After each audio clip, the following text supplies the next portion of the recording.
साथियों, शुरू करते हैं आज की नई वीडियो। और आज की नई वीडियो में हम कुछ क्वेश्चंस देखेंगे साइकोलॉजी के।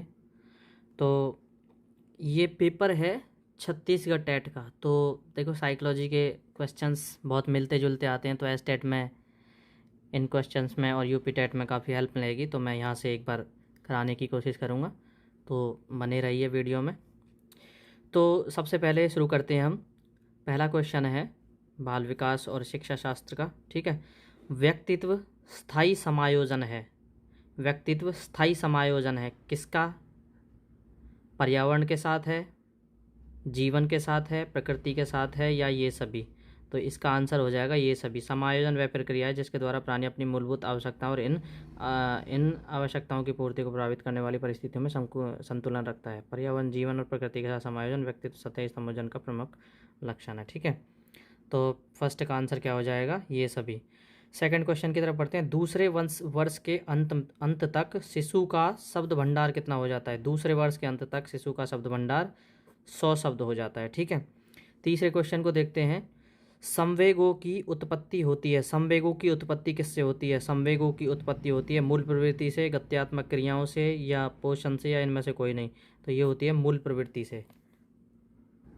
ठीक है। फिर फोर्थ नंबर देखेंगे। शर्म तथा गर्व जैसी भावना का विकास किस अवस्था में होता है? शर्म और गर्व जैसी भावना। तो इस भावना इन भावनाओं का विकास कौन सी अवस्था में होता है? ये होता है बाल्यावस्था में। बाल्यावस्था को संवेगात्मक विकास का अनोखा काल कहा जाता है। ये भी पॉइंट इम्पोर्टेंट है, याद करने वाला है। और शर्म और गर्व जैसी भी यहाँ भावनाएं इसी अवस्था में, बाल्यावस्था को संवेगात्मक विकास का अनोखा काल भी कहा जाता है। ठीक है। तो इस तरीके से ये भी याद रखेंगे। फिर है मैकडूगल के अनुसार मूल प्रवृत्ति जिज्ञासा का संबंध संवेग कौन सा है? तो ये है आश्चर्य। देखते हैं फिर नेक्स्ट क्वेश्चन है सीखने के नियम के प्रतिपादक कौन है? ठीक है। सीखने के नियम के प्रतिपादक कौन है? तो ये है थॉर्नडाइक। ठीक है। नेक्स्ट क्वेश्चन है शैशवावस्था की मुख्य विशेषता क्या नहीं है? इस तरीके के क्वेश्चंस बहुत आते हैं, क्या नहीं है। ठीक है। सीखने की प्रक्रिया में तीव्रता, ये शैशवावस्था की है विशेषता। ठीक है। जिज्ञासा की प्रवृत्ति भी है, अनुकरण द्वारा सीखने की प्रवृत्ति है, लेकिन चिंतन की प्रक्रिया नहीं होती है शैशवावस्था में। ठीक है। बच्चा चिंतन नहीं कर पाता है। ठीक है। देखते हैं फिर नेक्स्ट क्वेश्चन है हमारा, किस मनोवैज्ञानिक के अनुसार विकास एक सतत और धीमी धीमी प्रक्रिया है? तो ये इसका आंसर हो जाएगा स्किनर के अनुसार। ये परिभाषा दी हुई है, इसको याद कर लेना। ठीक है। मनोवैज्ञानिक स्किनर के अनुसार विकास एक सतत और धीमी धीमी प्रक्रिया है। नेक्स्ट क्वेश्चन देखते हैं। वर्तमान में निःशक्त बच्चों के लिए शिक्षा के लिए कहा गया है, क्या कहा गया है?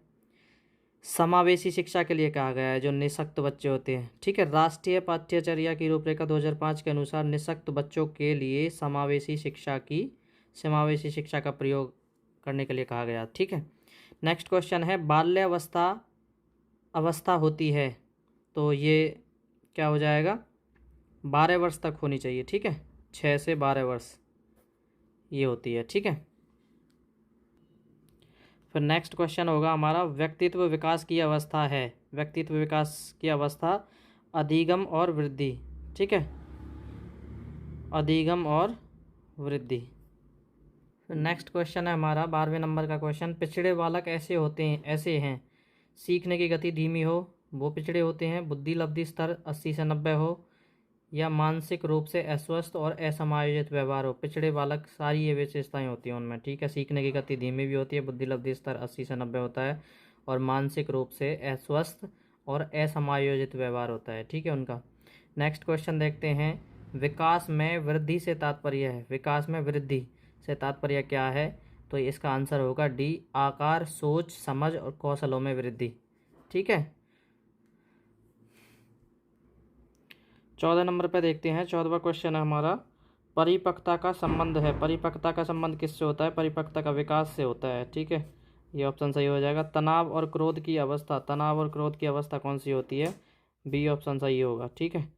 किशोरावस्था, स्नेहल हॉल ने कहा है किशोरावस्था को बड़े संघर्ष, तनाव, तूफान और क्रोध की अवस्था कहा है। ये क्वेश्चन भी बहुत बार आता है, स्नेहल हॉल वाला। ठीक है। ये परिभाषा दी गई है। किशोरावस्था को जीवन का सबसे कठिन काल भी माना जाता है। ये भी बहुत इंपॉर्टेंट क्वेश्चन है, ठीक है, ये याद रख लेना यहाँ से। तनाव क्रोध की अवस्था और ये सबसे कठिन काल भी कहा जाता है, ठीक है। 16वें नंबर पर क्वेश्चन है, बच्चों की रुचि बनाए रखने के लिए आप कौन सी विधि का चयन करेंगे? बच्चों को पढ़कर आने को कहेंगे और प्रश्न पूछेंगे, स्वयं गतिविधि करेंगे और बच्चों को बताएंगे, आप गतिविधि में बच्चों को शामिल करेंगे, बच्चों को स्वयं गतिविधि करने के लिए देंगे। तो ये सही होना चाहिए, बच्चों को स्वयं गतिविधि करने के लिए दिया। तो नेक्स्ट क्वेश्चन देखते हैं। नेक्स्ट क्वेश्चन है, एक बच्चे की मानसिक आयु 12 वर्ष है, वास्तविक आयु 10 वर्ष है। वास्तविक आयु को शारीरिक आयु भी कहते हैं, ठीक है। तो उसकी बुद्धि लब्धि कैसे निकालेंगे? तो देखो ये फॉर्मूला दिया हुआ है टर्मन ने, बुद्धि लब्धि बराबर जो होता है मानसिक आयु बटे शारीरिक आयु या वास्तविक आयु गुना 100 होता है, ठीक है। तो इनमें मानसिक आयु 12 है और शारीरिक आयु 10 है, गुना 100 करेंगे, ठीक है, इस तरीके से। तो इसकी कितनी निकल आई? 120, ठीक है। बुद्धि लब्धि शारीरिक विकास का क्षेत्र है क्या? स्नायु मंडल, ठीक है। नेक्स्ट क्वेश्चन है,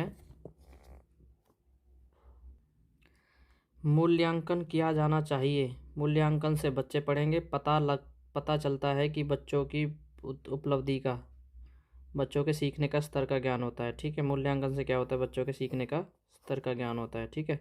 नेक्स्ट क्वेश्चन है, शरीर के आकार में वृद्धि होती है क्योंकि?